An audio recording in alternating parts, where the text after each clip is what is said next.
It is the year 1519. A city of over 200,000 people sits on a lake in a volcanic valley 2,240 meters above sea level. The air carries the sharp bite of copal smoke. The streets are swept clean by 1,000 workers before dawn each day. A dual-pipe aqueduct delivers spring water across 4 kilometers of open lake. And across this entire population there is no cholera, no typhus, no plague. By every standard of European medicine, a city this dense should be a graveyard. But Tenochtitlan is the opposite. Its people are taller, stronger, and healthier than the men about to destroy them. Subscribe for the empire the textbooks tried to bury. Start with what you think you know. Hollywood will tell you the Aztecs were blood-soaked primitives performing rituals under painted skulls. Savages who needed European salvation. The actual archaeological record says something the textbooks left out. Before a single Spanish boot touched the causeways of Tenochtitlan, Mexica had built what may have been the most effective public health infrastructure on the planet. Not by accident, not by luck, by engineering. And the proof is not buried in speculation.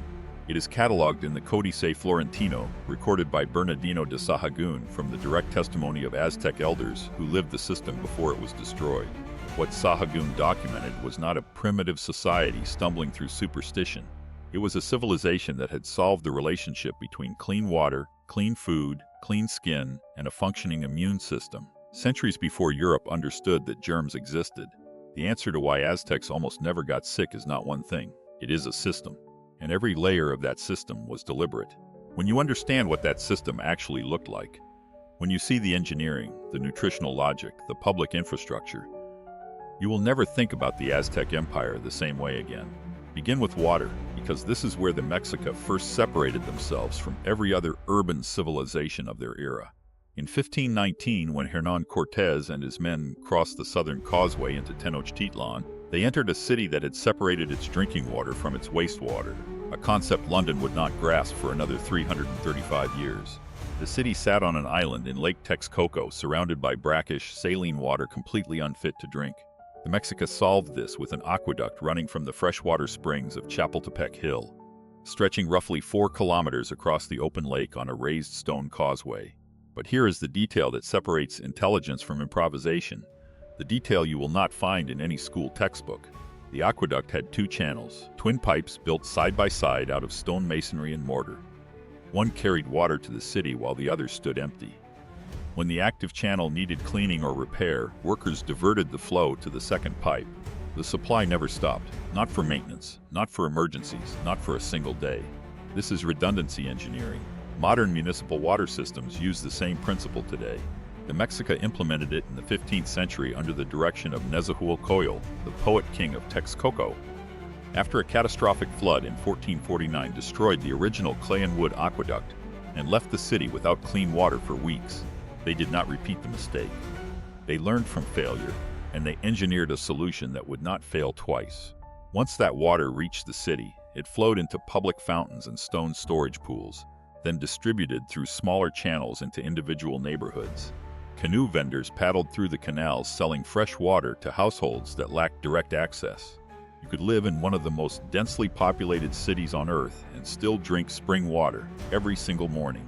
Think about that for a moment. Now add another layer. The conquistador Andrés de Tapia reported in a tone of open astonishment that Moctezuma bathed twice a day. What Tapia did not realize was that Moctezuma was not exceptional. According to the Jesuit historian Francisco Javier Clavijero, virtually the entire Mexica population bathed daily, in rivers, in lake pools, or in the Temazcal steam baths attached to nearly every home. In 16th century Europe, this behavior was considered dangerous.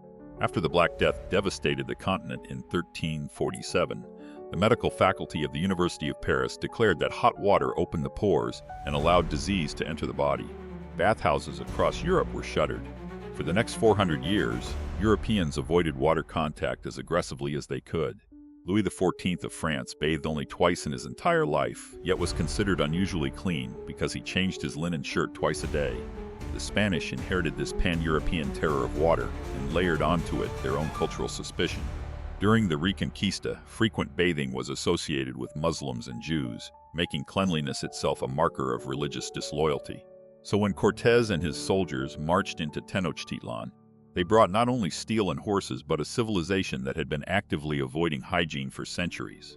Into that context walked the people who washed their bodies every morning, swept their streets before dawn, and separated their drinking supply from their sewage.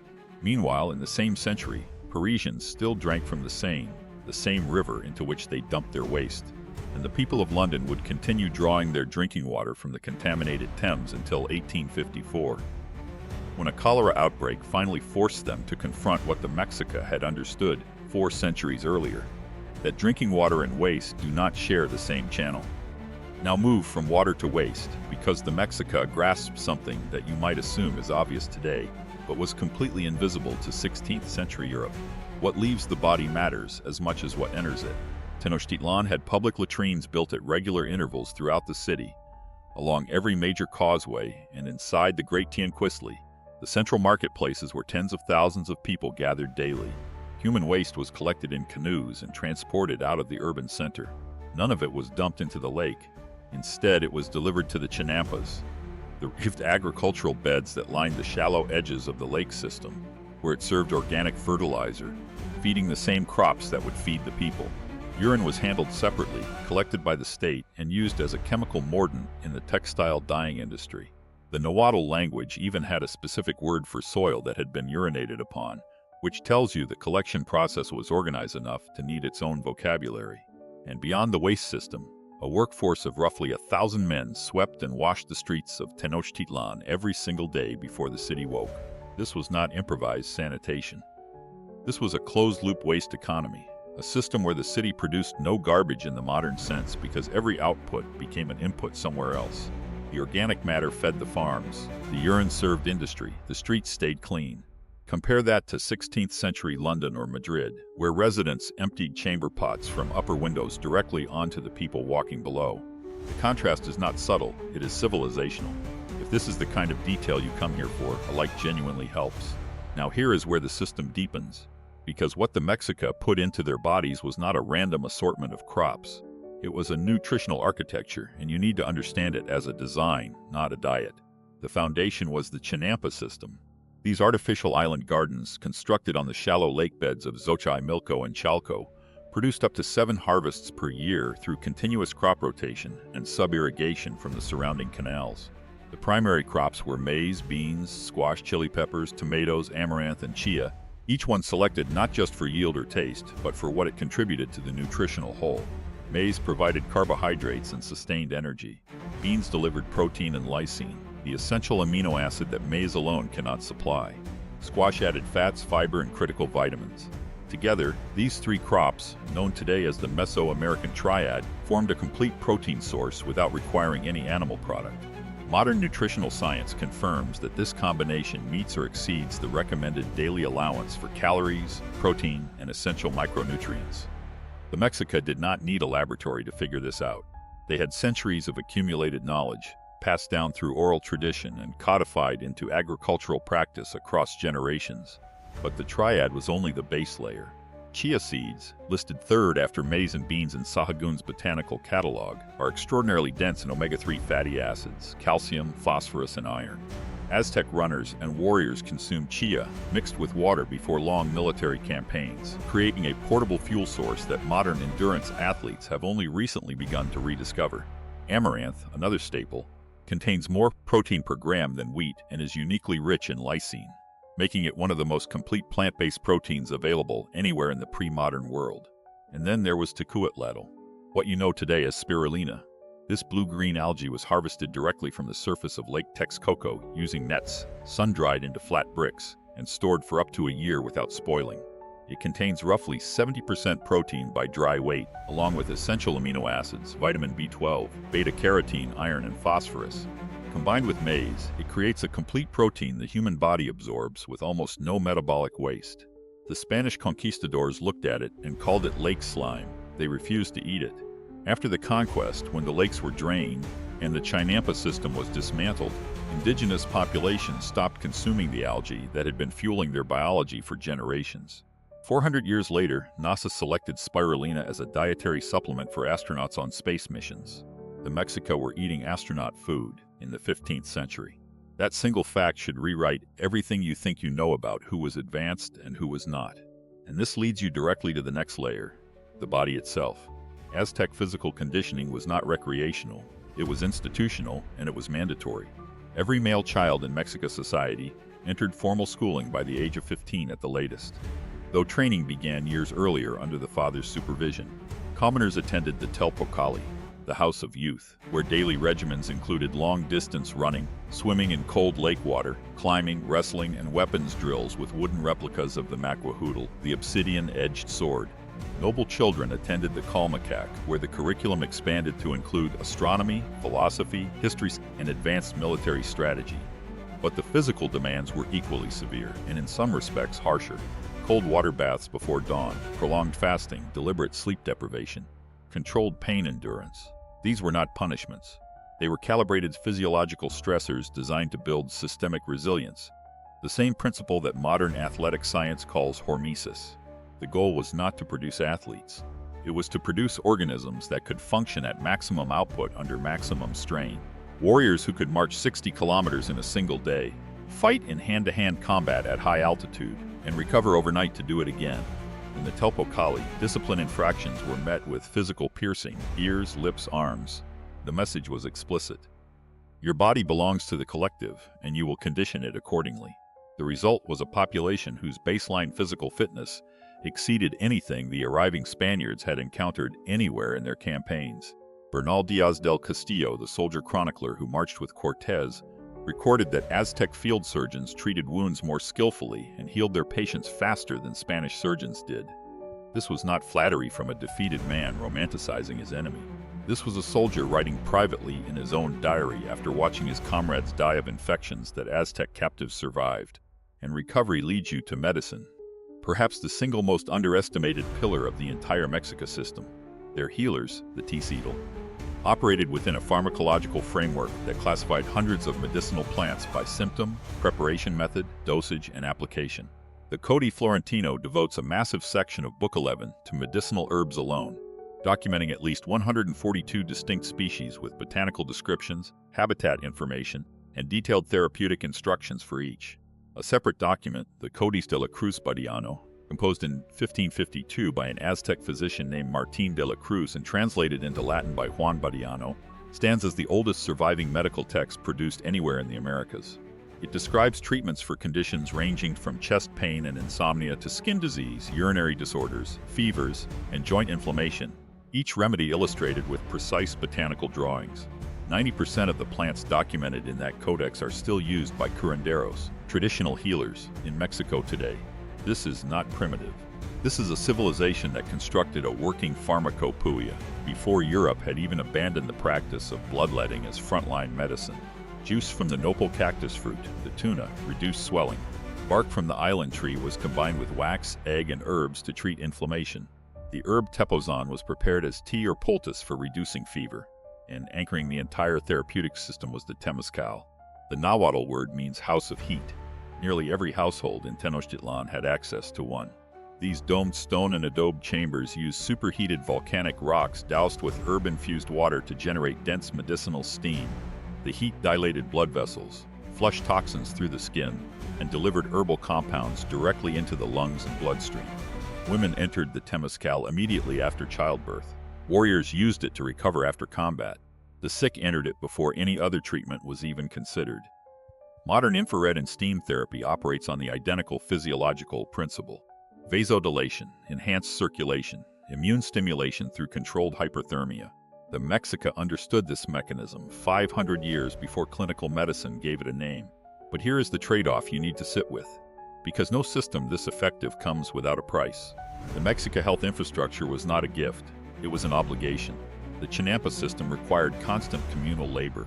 Dredging canal mud, rotating crops, repairing water barriers, maintaining precise lake levels. The aqueduct demanded permanent maintenance crews. The street-sweeping workforce operated daily without exception, year after year. The Telpocali and Calmacac demanded years of physical submission from every boy in the empire, years of cold baths, hunger, and controlled pain before you were considered a functioning adult.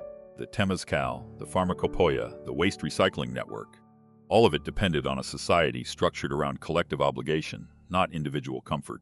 You did not choose to be healthy. You were required to be. You bathed because everyone bathed. You ate what the system produced because the system was designed to produce what your body needed. You trained because training was not a lifestyle, it was a condition of belonging. This discipline made the Mexica population extraordinarily resilient, but it also made them extraordinarily vulnerable to one specific category of threat, a pathogen their entire biological history had never encountered. In 1520, a single Spanish soldier carrying an active case of smallpox stepped ashore on the Gulf Coast. His name, according to some chroniclers, was Francisco de Eguía. The virus moved faster than any army could march. From village to village, causeway to causeway, it reached Tenochtitlan within months. The Nahua called it Huizahuatl, the Great Leprosy. It killed without pattern, warriors and healers, priests and engineers, mothers and newborns. The Tzitl applied every remedy the pharmacopoeia contained. Tepazon for the fever, Temazcal for the body, Nopal for the swelling. None of it worked. Not because the medicine was flawed, but because the biology had no precedent. For 15,000 years, the populations of the Americas had been geographically isolated from the disease ecology of the Old World. They had never been exposed to smallpox, measles, typhus, or influenza. Their immune systems sculpted by generations of clean nutrition, daily hygiene, and relentless physical conditioning to resist every pathogen their environment contained, had no molecular recognition of these foreign invaders. The Codice Florentino preserves a survivor's account, pustules covering every surface of the body, the inability to walk or even turn in bed, entire families starving inside their own homes because no one could stand to prepare food. Modern estimates suggest that between a third and a half of Tenochtitlan's population died in that single outbreak of 1520, and it was only the beginning. 25 years later, in 1545, a second catastrophe descended, the Cocolisli, a Nahuatl word meaning pestilence. Research led by evolutionary geneticists at the Max Planck Institute, using ancient DNA extracted from the teeth of victims buried at Tepozcalula Yucunda in Oaxaca, identified Salmonella enterica as a likely candidate pathogen. This epidemic killed an estimated 5 to 15 million people across the Mexican highlands in just 3 years. In the city of Tlaxcala alone, 1,000 people died every single day. When a second wave of Cocolisli struck in 1576, it killed another 2 million. Roughly half the survivors. By the end of the 16th century, the population of Mexico had collapsed from an estimated 15 to 30 million people to fewer than 2 million. The most effective public health system in the Western Hemisphere was not defeated. It was erased by a biological force that no amount of engineering, nutrition, or medicine could have anticipated.